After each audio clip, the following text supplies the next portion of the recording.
اللہ تعالیٰ کے لیے خدمت کر، خلقت سے تجھے کچھ حاصل نہ ہوگا۔ کریم لوگوں کے متعلق ان کو بدگمانی ہوتی ہے جن کے اپنے افعال شیطان اور درندوں جیسے ہوتے ہیں۔ جب تم بیمار ہوتے ہو تو اپنے گناہوں سے توبہ استغفار کرتے ہو، جو اس بات کا ثبوت ہے کہ تیری بیماری نے تجھے بیدار کر کے باہوش بنا دیا ہے۔ تمہاری روح کے لیے اس سے کامل مرض نہیں کہ تم اپنے آپ کو کامل سمجھنے لگو۔ اگر چاہتے ہو کہ سورج کی طرح چمک جاؤ تو اپنی ہستی کو اپنے یار کے سامنے جلا ڈالو۔ انسان کو بلندی پر لے جانا بہت مشکل ہے اور گرا دینا دشوار نہیں۔ حقیقی کامیابی لگاتار محنت سے حاصل ہوتی ہے۔ بہترین کلام وہ ہے جو مختصر اور مدلل ہو۔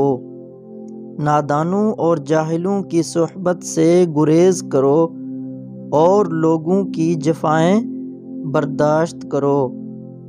عاقلوں نے تکلیف برداشت کر کے سونا چاندی نکالا تاکہ لوگ فائدہ اٹھا سکیں، لیکن بخیل انہیں پھر مٹی اور پتھر میں دفن کر دیتے ہیں تاکہ لوگ فائدہ نہ اٹھا سکیں۔ محبت مرض سے صحت بخشتی ہے اور قہر رحمت میں بدل جاتا ہے۔ کلمہ طیبہ کا ورد کرنے سے روحانیت کا علم بلند ہوتا ہے اور اس کلمے کا ورد کرنے والا بلندیوں کی طرف گامزن ہو جاتا ہے۔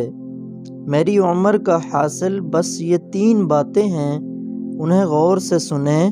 اول، میں خام تھا، دوم، پھر پختہ ہو گیا، سوم، پھر جل بجھا۔ شمع بننے کے دعویٰ سے پروانہ بن جانا زیادہ باعث فخر ہے۔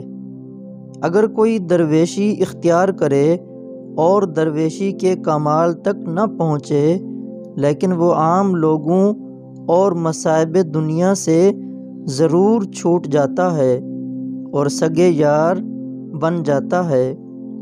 وسوسے کی روئی کان سے نکال تاکہ تیرے کانوں میں آسمانی آوازیں آنے لگیں۔ بغیر بھوک کے کھانا کھا لینا درویش کے لیے گناہ عظیم ہے۔